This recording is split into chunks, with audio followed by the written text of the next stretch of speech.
ಎಷ್ಟು ದಿನ ಅಂತ ಒಬ್ಬರನ್ನ ಕಾಡಿ ಬೇಡಿ ನಿಮ್ಮ ಜೊತೆ ಇಟ್ಕೊಳ್ಳೋಕ್ಕೆ ನೀವು ಟ್ರೈ ಮಾಡ್ತಾ ಇರ್ತೀರ.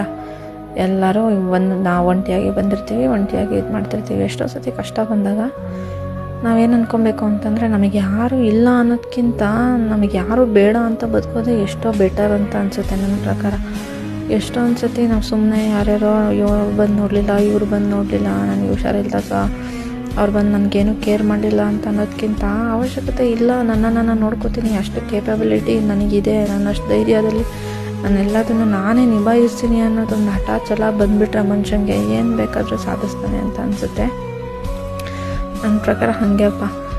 ನೀವೆಲ್ಲ ಏನು ಯೋಚನೆ ಮಾಡ್ತೀರಾ? ನಿಮಗೆ ಬಿಟ್ಟಿದ್ದು ಆ್ಯಕ್ಚುಲಿ ಇನ್ನೊಬ್ಬ ಎಷ್ಟು ದಿನ ಅಂತ ನೀವು ಒಬ್ಬರನ್ನ ಆಟ ಮಾಡಿ ಕರೆದು, ಇಲ್ಲ ನೀನು ನನ್ನ ನೋಡ್ಕೊಳ್ಲೇಬೇಕು, ನೀನು ಇದು ಮಾಡಲೇಬೇಕು ಅಂತ ಇದು ಮಾಡಿದ್ರೆ ಅವರಿಗೆ ಒಂಥರ ಹಿಂಗೆ ಉಸಿರು ಕಟ್ದಂಗೆ ಆಗಿಬಿಡಲ್ವ?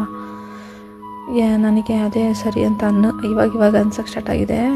ತುಂಬ ಆಟ ಮಾಡಿದ ಮೇಲೆ ಅದು ವರ್ಕ್ ಆಗಿಲ್ಲ ಅಂತಂದರೆ ಎಲ್ಲ ಮೌನಿಗಳಾಗಿಬಿಡ್ತಾರಂತೆ ಮೋಸ್ಟ್ಲಿ. ಆ ಥರ ಅನ್ಸುತ್ತೆ ಎಲ್ಲರಿಗೂ. ಒಂದು ಟೈಮಲ್ಲಿ ಬುದ್ಧಿ ಬಂದುಬಿಡುತ್ತೆ, ಮೆಚ್ಯೂರ್ಡ್ ಆಗಿಬಿಡ್ತೀವಿ ನಾವು.